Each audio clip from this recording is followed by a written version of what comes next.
Come on, let's go. Show me the moves.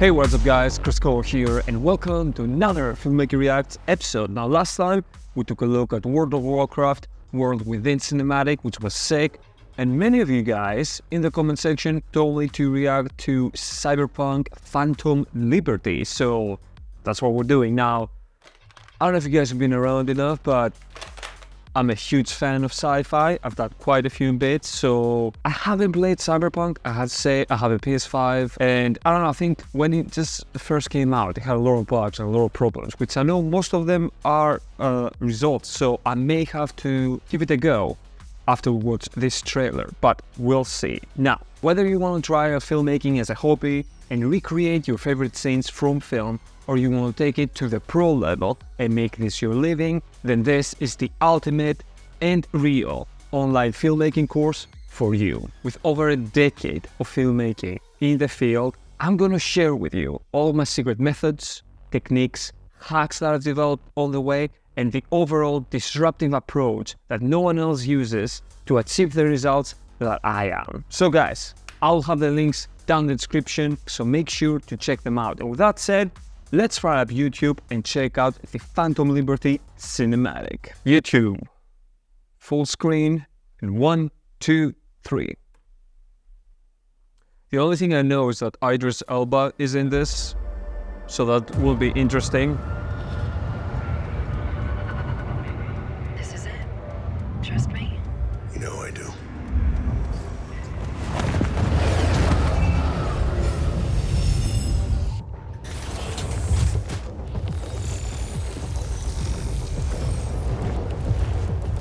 Nice. It's gonna be interesting to see his facial animation. Now tell me I'm out of this goddamn town. Nobody on you. I just caught surveillance cams. Okay. Adios, Night City. Should be back in the homeland by 2 a.m. Yeah. It's pretty good to be fair. What about you? Get your ticket out yet? I hear the government's sealing a deal. I told you. You're the president's favorite. You're gonna walk out of this on a red carpet. Okay, really high quality. I would say the war cinematic was I wouldn't be alive even if it better. wasn't for you. You know what I'm thinking about right now? Tell me. Taco stand back home. First thing I'm gonna do when I get off this train is head right there. I swear those quesadillas come to me in my dreams. Okay, very low key so far. Place sure sounds tasty. Yeah. You were the one that took me there in the first place? Yeah. Something's off, man. Wow. Listen, when this is all over, you gotta take a break, you hear me? You've been compromised. Tell me, do you copy? Yep. Okay, let's go. So we got a passenger and he's carrying. I think we might be compromised. Can you hack the trap? Show me. Oh man. Come on, let's go. Show me the moves.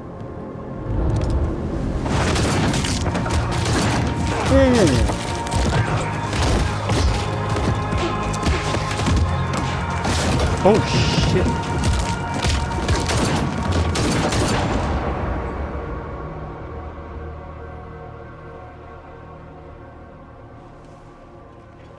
What?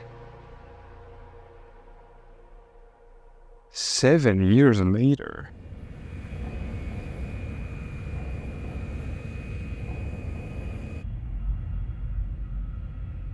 So me, you want a pill? So me, Excuse me, Madam President. pill? It's going to be a long flight. No, thank you. Oh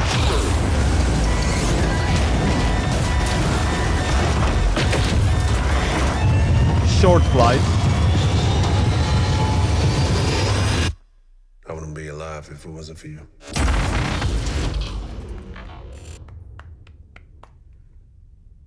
Very nice. So basically, he's alive, and it took him 7 years to revenge, right? And that's how it goes down. Damn. That was pretty good, actually. Okay, like the cinematic, like this video, guys, as well. It always helps. Okay. The war cinematic kind of like ruined a few things for me because the facial and micro expression animation was on a completely different level. So now, you know, the bar was set.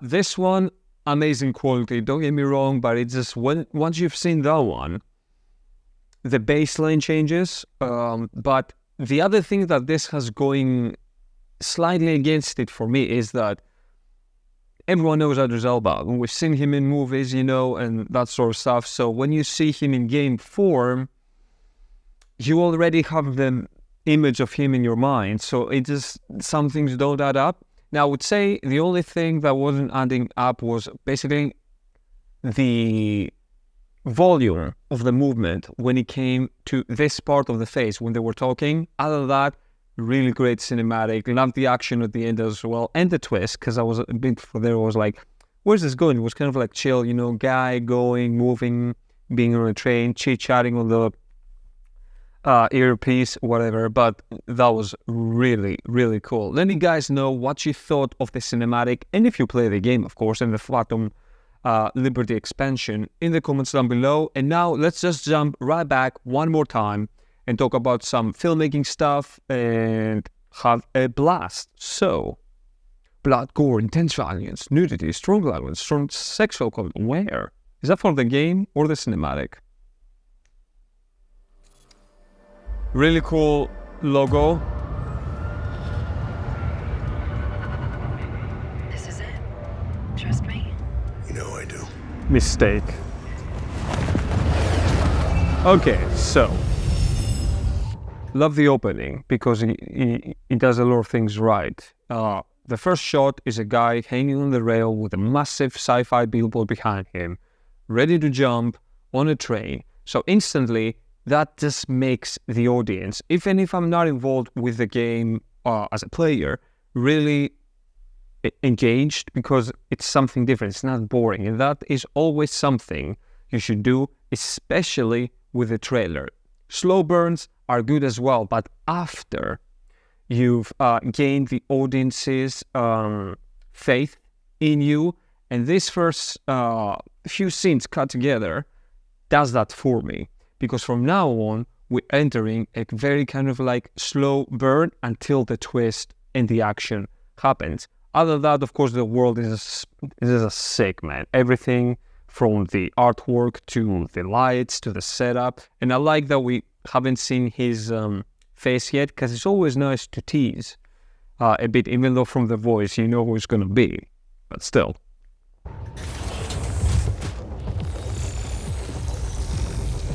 Really cool. Really basic camera movements as well, guys. It's what's in front of the lens, in this case, you know, CGI, but still there's a fake camera there. Really simple movements, as you can see. You don't always have to go crazy with camera movements to achieve a level of audience engagement. It's usually actually what you put in front of the lens that you should work on the most.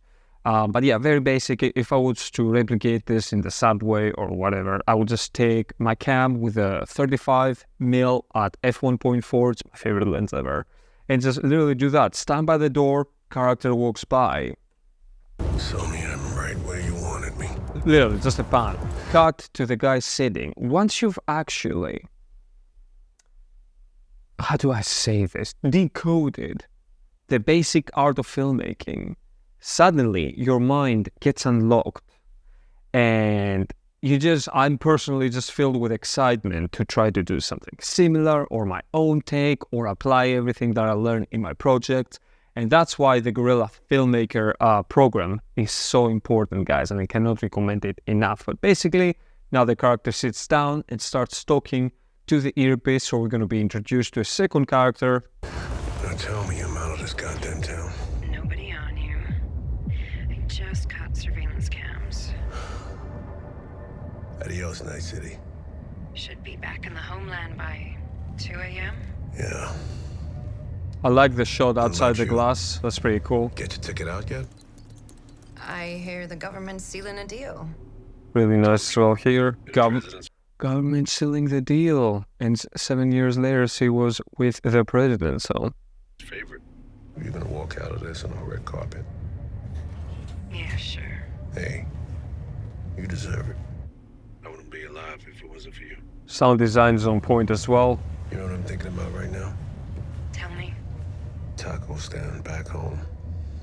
First thing I'm gonna The do. other thing to take note is how visually great the scene's set up in terms of light. Now, again, this CGI, they can do whatever they want. They can flip a switch and make this night. But if you were to replicate something like this, it's important to note a few things that you can see throughout everything, right?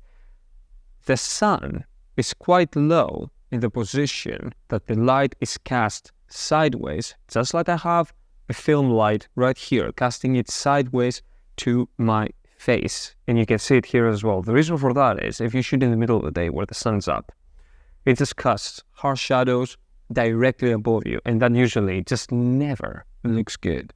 But you can see it in the CGI application cinematic applied here as well. Same rules with real filmmaking applied to game cinematics, and that is make the time of day either early in the morning or later in the evening where the sun position is shifted to create that kind of directional light, and that creates that beautiful symmetry between a light side and the dark side. And that contrast it just makes scenes happen, you know what I mean?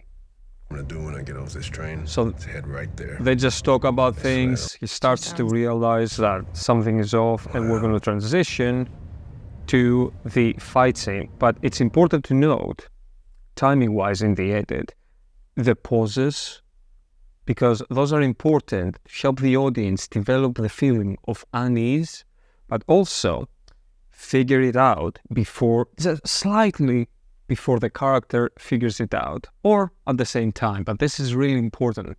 It's really important to make the audience feel that they're part of the scene, and they also figure things out or are involved to what the character is. That's how you create a great entertainment medium. So, he figures it out. Tell me, do you copy? She betrays him. And I think we might be. We have a build-up. He realizes.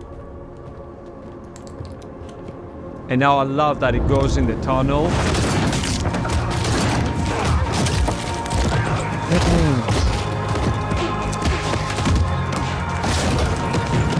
It's just a great transition between the outside sun to an underground tunnel when the betrayal happens and when he has to fight. And of course, the use of the flickering lights to just cut things out.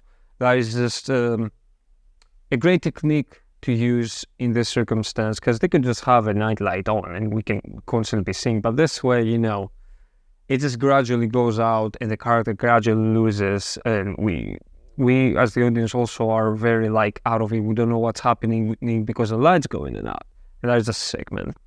Really great stuff.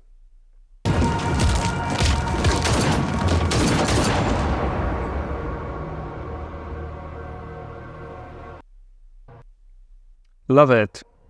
Time jump.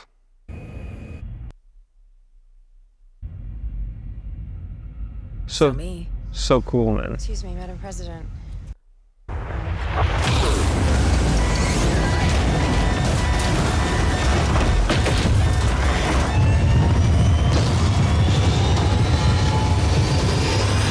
It just, I wouldn't be alive if it wasn't for you. it just happens for the ship thing to crash in Night City. Love it, man. Really cool stuff. End with a bang, kind of literally, and get the audience pumped to either see or, in this case, play. So really cool stuff, guys. I hope you enjoy it. Once again, do make sure to check out the Guerrilla Filmmaker pass, and I'll catch you guys on the next one. Until then, stay awesome and creative.